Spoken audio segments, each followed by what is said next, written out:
Rikthehemi sërish së bashku në transmetim të drejtë për drejtë, do të shkojmë live për të ndjekur zotin Kunut Fleckenstein. Kjo për arsye se në fakt nuk po merremi mjaftueshëm me problemet e të rinjve dhe do të përpiqem që edhe unë ta bëj këtë punë edhe më mirë, ose ta themi kështu në mënyrë më të kujdesshme këtë gjë. Përshtypja ime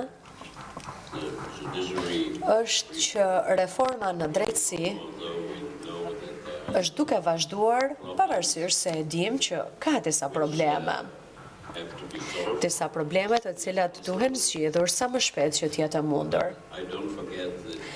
Por natyrisht që nuk duhet harruar që një reformë e tillë në drejtësi e cila po ndodh pra në vend është një reformë mjaft e veçantë në vetvete, pasi për shembull nuk shikojmë dot që të ketë ndodhur një reformë e tillë në ndonjë vend tjetër, pra një përpjekje e tillë të ketë ndodhur në ndonjë vend tjetër, prandaj duhet të tregojmë edhe në rast se lindin probleme ose dalin pra probleme, duhet që të paktën të jemi të kujdesshëm e të kemi dëshirën për të zgjidhur ato. Së dyti, natyrisht që nuk është e nevojshme që ta përsëris këtë gjë, pasi unë jam i sigurt që ju e keni marrë informacionin nga udhëheqësit të ndryshëm të partive, që ata kanë këndvështrime të ndryshme për situatën në vend, pra sa e mirë është situata në vend ose jo, por nuk ju e besoj e dini që vitin që vjen ne kemi zgjedhje për Parlamentin Evropian dhe një nga pyetjet që më bëhen gjithnjë nga homologët e mi është që çfarë do të thotë kjo për Shqipërinë dhe çfarë do të thotë kjo për rajonin. Dhe unë jam shumë i sigurt që edhe pse parlamenti do të jetë ndryshe në përbërje, ndryshe nga që është sot, përse prap do të ketë një mazhorancë, pra një shumicë mjaft të madhe që do të ketë dëshirën që të vazhdoj në këtë rrugtim në mënyrë që ne të jemi pra pro procesit të zgjerimit. Të gjitha partitë, përveç partive ekstreme të djathe, që nuk duan asnjë gjë në fakt të lloj partish, as madje shteteve të Ballkanit Perëndimor, por përndryshe të gjitha partitë e tjera janë të bashkuara në parlament. Dhe problemi ynë është ndonjëherë Këshilli, pasi jo të gjitha shtetet anëtare bien dakord për të njëjtën gjë në të njëjtin moment, por me këtë do të na duhet që të merremi dhe kjo është situatë e përhershme, por mendoj që zgjedhjet në parlament ndoshta do të sjellin shumica të tjera, ndoshta grupi im do të humbas disa vende, ndoshta një grup tjetër do të fitojë më shumë, por në parim do të kemi një mazhorancë apo një shumicë të qartë për të vazhduar rrugtimin e BE-s të Shqipërisë në rast se ju e dëshironi atë natyrisht. Mendoj që do të ishte më mirë që të përgjigjesha pyetjeve tuaja se sa t'ju jepja informacion të përgjithshëm për gjëra të tilla. Faleminderit. Zoti Fleckenstein,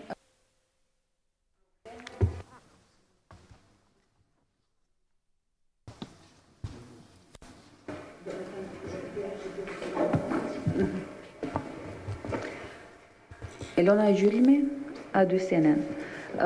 Zoti Fleckenstein, ju thatë që problemet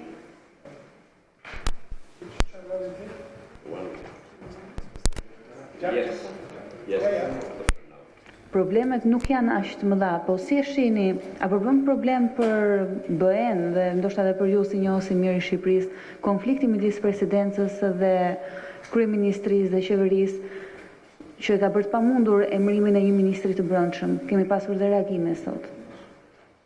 Reactions today. I will not dare to take...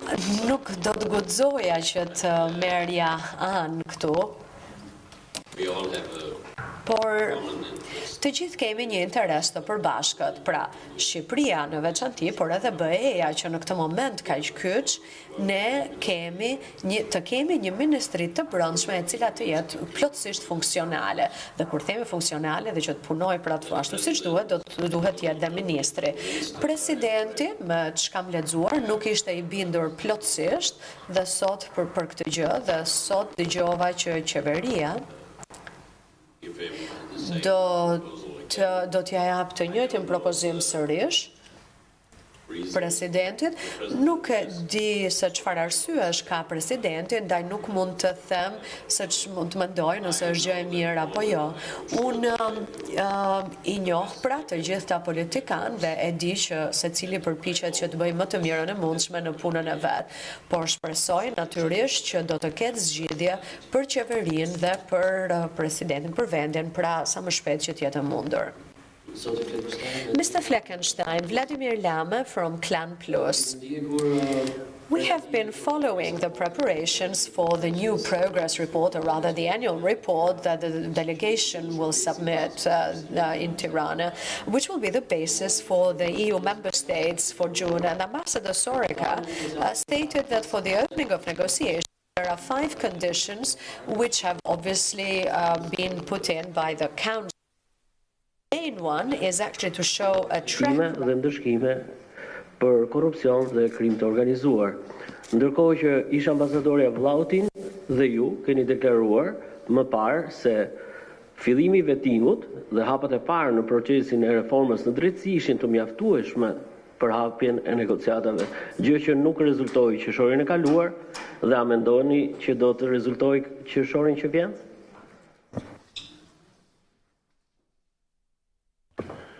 The European Parliament is Parlamenti Evropian ka qenë shumë i qartë. already last time. Edhe këtë gjë, po kaq të qartë kemi qenë edhe herën e shkuar. Shqipëria meriton çeljen e negociatave dhe pikë. All what we ask for is Ajo që të gjitha gjërat që kemi kërkuar janë bërë. Tani, wants to Këshilli natyrisht që do që të shikoj që në këtë periudhë deri në qershor korrik kur ata do të ritakohen, neither që government nor as qeveria, as parlamenti në Shqipëri apo në ndonjë vend Maqedoni në fakt të mos ketë punuar më pas pra. that means, of course, Të ndalojë së punuari. Dhe kjo do të thotë që procesi i vettingut duhet të vazhdohet, the fight against luta kundër krimit të organizuar duhet të na tregojë rezultate. Ka, do të thosha unë, disa hapa të rëndësishme.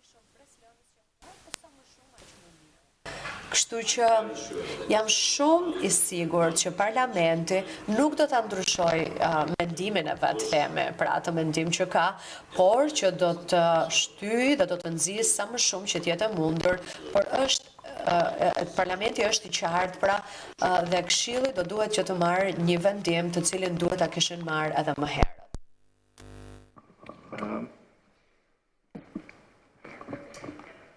Yıldız Mitro, Televizioni Klan. Kam 2 pyetje për ju, zoti Fleckenstein. A është e pranueshme për një shtet demokratik të ketë jashtë funksionit gjykatën kushtetuese? Dhe pyetja e dytë, çfarë ndodh në Gjermani me një deputet i cili mund të ketë lidhje me trafikant apo që pranon dhe në takime elektorale të ketë miqësi me ta? Është normale një gjë e tillë? Faleminderit. The traffickers. Thank you.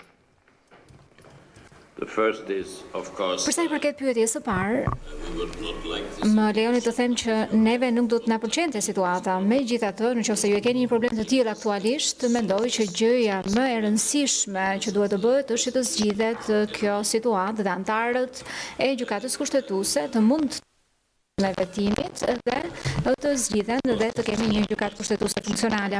Sigurisht që kjo nuk është situatë e mirë, domethënë nëse nuk ekziston një gjykatë e tillë, situata nuk është e mirë. Megjithatë, ne e dimë që në këtë proces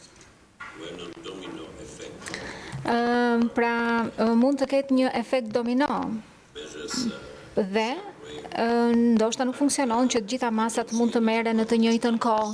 Megjithatë, nuk e shoh këtë si një problem që nuk mund të zgjidhet së shpejti dhe që ta keni funksionale gjykatën kushtetuese shpejti. Sa i takon pyetjes së dytë për anëtarët e parlamentit për deputetët të cilët janë të përfshirë në krime ose në krime të organizuara, në Gjermani ne kemi zyrën e prokurorisë, dhe nëse prokurori identifikon që këto lidhje janë deputeti shkarkohet. Dhe në qoftë se bëhet fjalë për deputetin që ka miq, që ka shok, kjo është edhe më e vështirë, se ndonjëherë ti ke miq, ke fëmijë, por prandaj e kemi gjyqësorin. Dhe në qoftë se rezultati është I qartë, atëherë ti nuk mund të vazhdosh të jesh deputet, kjo është e sigurt. Por fakti që opozita ose politikanët mund të mendojnë që njëherë, domethënë prandaj duhet që prokuroria të bëjë punën e saj. Okay. Indrit Maraku, Top Channel. Zoti Fleckenstein, edhe njëherë në lidhje me kandidaturën e zotit Lleshi si ministri I Brendshëm, a keni ju, edhe zyra e Bashkimit Evropian në Tiranë, informacione që mund ta bëjnë këtë kandidaturë të papërshtatshme si minister I Brendshëm, pasi presidenti I Republikës deri tani nuk ka dhënë të paktën publikisht asnjë motivim për kthimin e kësaj kandidature, ndërkohë që kryeministri ka deklaruar se gjithashtu nuk ka marrë asnjë arsye. Ndaj po ju pyesim ju, si institucione europiane, a keni ju informacione që do ta bënin këtë kandidaturë të papërshtatshme? Dhe gjithashtu në lidhje me zotin Lleshi, është përfolur këto ditë në media për një skenar Maqedonas për sa I përket këtij konflikti mes institucioneve, presidentit e Republikës dhe kryeministrit. A I trembeni mundësisë për arritjen pikërisht në një skenar të tillë? Dhe pyetja tjetër që kisha ka të bëjë me bojkotin e opozitës. A mendoni se ky bojkot I opozitës që të paktën vazhdon që prej shtatorit me fillimin e sesionit parlamentar mund të vendosë në rrezik reformën zgjedhore, ku duket se të paktën deri tani palët kanë pasur një lloj dialogu? Faleminderit. About this reform. Thank you. First, the information I have. Informacioni që kam unë sa I takon zotit Lleshi janë informacione të gjitha pozitive. Po nga ana tjetër nuk e di nëse e kam të gjithë informacionen, pasi presidenti mund të ketë disa informacione më të thella që e çojnë në marrjen e vendimit që ai ka marrë. Dhe nuk jam unë personi që duhet ta kritikoj presidentin sepse unë nuk I di arsyet me cilat ai ka marrë atë vendim. Nga organizata ndërkombëtare unë di që zoti Lleshi ka komente të mira, pritet mirë prej këtyre institucioneve, me aq sa dim ne. Megjithatë, kjo nuk përjashton, le të themi, informacione të tjera që mund të ketë presidenti. Kështu që nuk mund të përgjigjem dot pyetjes tuaj, dhe kam përshtypjen që as ju nuk prisni që unë të përgjigjesh pyetjes së parë. Sa I takon pjesës së dytë të pyetjes, domethënë bojkotit parlamentit, gjithmonë kur kanët dhe kur deputetët mendojnë që duhet të bojkotojnë parlamentin, unë nuk është se jam në anën e tyre. Pra pavarësisht nëse bëhet fjalë për socialistët Maqedoni për shembull, apo të tjerë, persona të tjerë këtu, pra unë personalisht mendoj që ti mund të bësh shumë jashtë parlamentit si deputet, por lufta kryesore, fusha kryesore e betejës duhet të jetë brenda parlamentit. Kjo është çështje parimi, nuk është çështje për të thënë se cila palë ka të drejtë e cila është e gabuar. Domethënë pasi vënë të tilla mund ndryshojnë gjatë gjithë kohës. Ndërkohë, për sa I përket reformës zgjedhore, reforma zgjedhore për ne është konsiderohet si diçka shumë e rëndësishme. Dhe kam përshtypjen ende që dy bashkëkryetarët e komisionit ad hoc parlamentar po bëjnë më të mirën e tyre për të shpëtuar atë për cilën ato kanë filluar të punojnë. Dhe dua të bëj thirrje të gjithë palëve kryesorë, gjithë partive kryesore, bashkëkryetarëve të komisionit parlamentar ad hoc, sepse do ishte një shenjë për Bashkimin Evropian, për Komisionin, për Parlamentin dhe për Këshillin që në një çështje kaq shumë të rëndësishme, kaq themelore, kaq thelbësore, domethënë është e mundur që palët të gjejnë një dakordsi. Kështu që jam shumë I lumtur për dy bashkëkryetarët dhe për përpjekjet që ato po bëjnë në mënyrë që të mund të arrijnë një marrëveshje. Dhe shpresoj që ata të mos lihen në mes të shiut nga liderët e tyre. Erkës Gjenë, Charles News 24, Mr. Fleckenstein. Ndërsa në cilin besoj se ju keni dëgjuar ka pasur një ngjarje të rëndë, diu zhvillua dhe varrimi i një personi i cili u ekzekutua nga policia shqiptare pasi ky i fundit qelloi mbi policinë shqiptare. Diu situata ishte tensionuar, ndër varrimin e personit në fjalë ka marrë pjesë edhe ekstremist grek. Si vlerësoni ngjarjen në vetvete, por dhe reagimin e autoriteteve shqiptare ndaj saj? Faleminderit.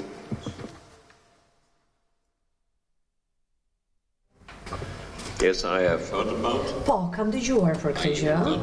Në fakt mora dhe një letër të gjatë nga disa kolegë grek nga Parlamenti Evropian, ose po, më duket se grek ose shqiprioti ishin. What all I have read is Gjithçka që kam lexuar pra për këtë çështje I cannot have a real është që në fakt nuk më jep një panoram të gjerë për çfarë ishte e nevojshme apo jo për t'u bërë. Pyetja është, a ishte e nevojshme për ta qelluar atë në fund? Pra ai kishte Kalashnikovin dhe gjatë incidentit më duket, nuk e di nëse kjo është fjala e duhur që mund të kërkoj një fjalë të duhur në anglisht në fakt. Por që ai bëri diçka me pak fjalë, e di që ai ka bërë diçka. Por nëse ishte e nevojshme për ta qelluar atë apo jo, nuk mund ta them.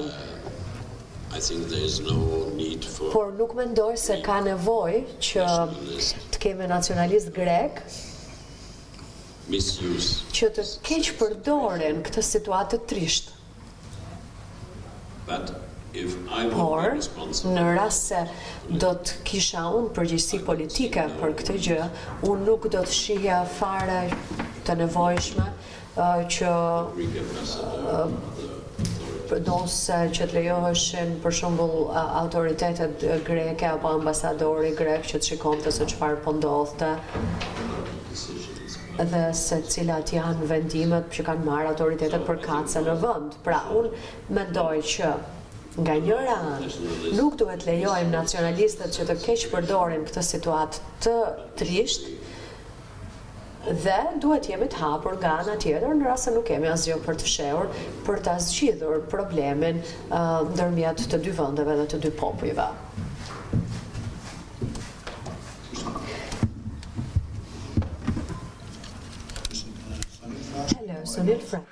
Për të kthyer pak te çështja e reformës zgjedhore, çfarë ndodhi me rrugën europiane të Shqipërisë? Si do ndikojë nëse reforma zgjedhore nuk miratohet këtë sesion?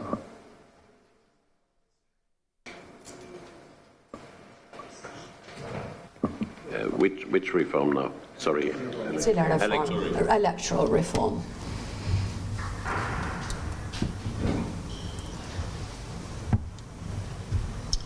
I don't know. Nuk e di. But I know por e di again që sërish kjo do të thotë që të ketë zgjedhje të cilat nuk do të jenë tërësisht në përputhje me standardet e OSBE-ut. Dhe mendoj që kjo do ta lëndonte procesin. Nuk mund të them që gjithçka ka marrë fund, pra nuk doa të bëhet dramatik, asgjë, nuk mund të them diçka kaq dramatike, po do të kishte pra në fakt një kontribut negativ në diskutimet tona. Të dy zotrinj. Zoti Fleckenstein, ju thatë se zoti Lleshi ka një opinion të mirë ndërkombëtar. Cili është opinioni për Vangjush Dakon, kryebashkiakun e Durrësit? Si e shihni kërkesën e opozitës që duhet arrestohet domosdoshmërisht kryebashkiaku për lidhjet e tij me korrupsionin? Për të dy zotrinj.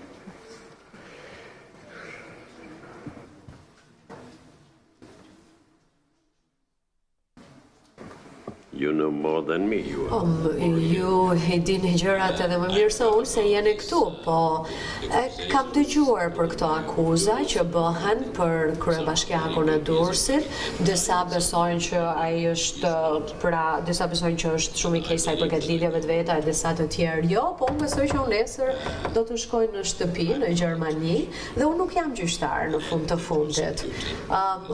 Do duhet lejohet prokuroria që të bëj punën e vet dhe pastaj do të t'i kuptojmë këto gjëra, do t'i marrim vesh. Pra, nuk kam ndonjë mendim për këtë çështje. Natyrisht që unë me kujdes dëgjoj çfarë thuhet dhe lexoj çfarë shkruhet, por nuk mund të them unë kush ka të drejtë ose jo. Më vjen keq për këtë. Ndërkohë që gjëja tjetër është për shembull për zotin Lleshi, meqenëse ai ka qenë në Gjermani për ca kohë, si edhe në vende të tjera. Pra ka disa lidhje aty që ekzistojnë dhe njerëzit për këtë arsye kanë mendimin e tyre. Po ndoshta ambasadori di më shumë për këtë edhe për kryebashkiakun. Faleminderit, zoti Fleckenstein. Nuk kam shumë për të shtuar për zotin Lleshi, thjesht mund të konfirmoj që komuniteti ndërkombëtar e vlerëson punën dhe reputacionin e zotit Lleshi dhe për këtë arsye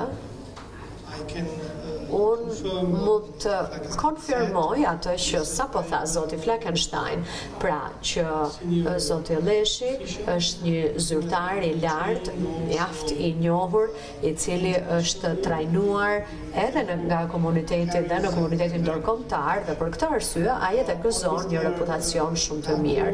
Për zotin Dago, sërish, ashtu siç e tha edhe Knuti, pra ne nuk jemi prokuror. Dhe nuk është të thënë që ne jemi dhe kemi fatin që të mos jemi prokuror, kemi përgjegjësi të tjera dhe nuk janë përgjegjësi të vogla, por nuk e kemi këtë përgjegjësi.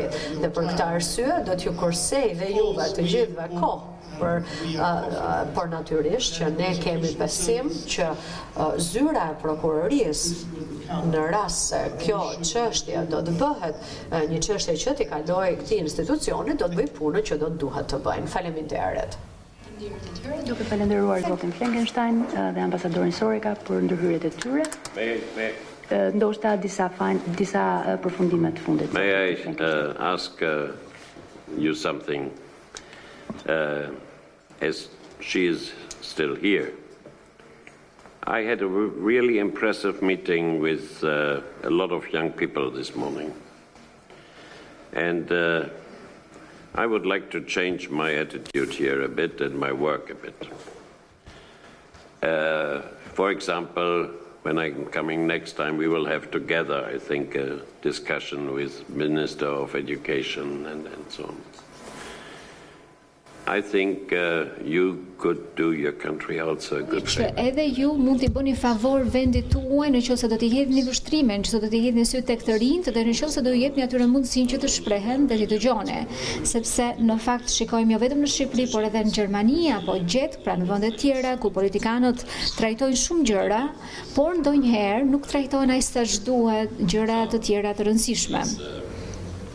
Kështu që ju lutem mos e harroni presidentin e rjetës të rinisë dhe faleminderit shumë që keni ardhur. Nuk e di nëse mund të theksoj edhe një herë atë çfarë tha zoti Fleckenstein. Pra, kjo është përparësi edhe për delegacionin e Bashkimit Evropian këtu në Tiranë, sepse do të dëgjoni gjithmonë më tepër që të flasim për rregullin që të rinjt duhet të luajnë një rol më të madh dhe duhet ta ndihmojnë Shqipërinë për të bërë progres më parë. Dhe në fakt sapo kam mbajtur një fjalim në forumin e konektivitetit të Tiranës ku le të themi fokusi kryesor ishte lidhja e njerëzve, konektiviteti i njerëzve, por gjithashtu edhe lidhja e të rinjve. Mendoj që e ardhmja e Shqipërisë i përket të rinjve, kështu që për këtë arsye jam shumë i lumtur që do të ndjek le të themi apelin e zotit Fleckensteinit këtu dhe delegacioni i Bashkimit Evropian në Tiranë do të jetë i përfshirë në mënyrë që të fuqizohen të rinjt shumë herë më tepër se sa janë aktualisht fuqizuar. Faleminderit.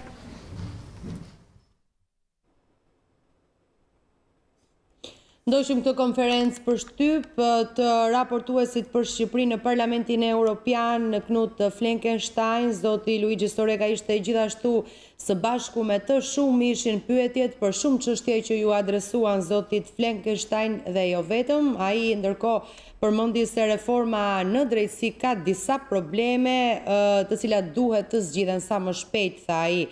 Zgjedhjet në Parlamentin Evropian, çdo shumicë është pro Shqipërisë, ndërkohë që deklaroi se Shqipëria e meriton çeljen e negociatave, ndaj dhe duhet vijojë procesi i vetingut. Është me rëndësi, deklaroi zoti Fleckenstein, të kemi një ministri të brendshme funksionale. Sa i përket mos dekretimit nga ana e presidentit të Republikës të zotit Lleshi, ai tha se ai nuk i di arsyet e presidentit, nuk guxoi të mbaj anë, duhet të ketë një zgjidhje, deklaroi ai, ndërkohë që edhe Luigi Soreka bëri një deklarim të vetin sa i përket zotit Sandër Lleshit, duke deklaruar se ai gëzon, figura e tij gëzon një reputacion të mirë dhe se ka një vlerësim të mirë nga ndërkombëtarët për të. Ndërkohë u pyet nga News 24 Fleckenstein në lidhje me ngjarjen e ndodhur në Bularat dhe ai deklaroi se kishte marrë, pra zoti Fleckenstein kishte marrë një letër nga kolegët grek në Parlamentin Evropian, deklaroi se ishte informuar në lidhje me gjithçka kishte ndodhur atje dhe se her pas here ai ngrihente pyetjen nëse ishte e nevojshme apo jo që Kacifas të qellohej. Megjithatë, vuri në dukje se nuk është e nevojshme që kjo situatë në tërësi të keq përdoret dhe se nacionalistët nuk duhen lejuar që ta përdorin këtë situatë. Këto ishin disa nga çështjet, pyetjet ishin shumëta që ju adresuan sigurisht zotit Fleckenstein dhe zoti Soreka pati edhe ai pohimet e veta në një kronik përmbledh se sigurisht në edicionet informative do të njiheni një pas një me të gjitha çështjet që u diskutuan në këtë konferencë për shtyp. Kujtoj se zoti Fleckenstein viziton sot Tiranën, ka zhvilluar, do të zhvilloj takimet gjatë gjithë paradites së sotme, ndërkohë që në këtë momente ishte përpara gazetarëve në këtë konferencë për shtyp. Bëjmë një shkëputje publicitare dhe rikthehemi sërish pas pak me edicionin e lajmeve.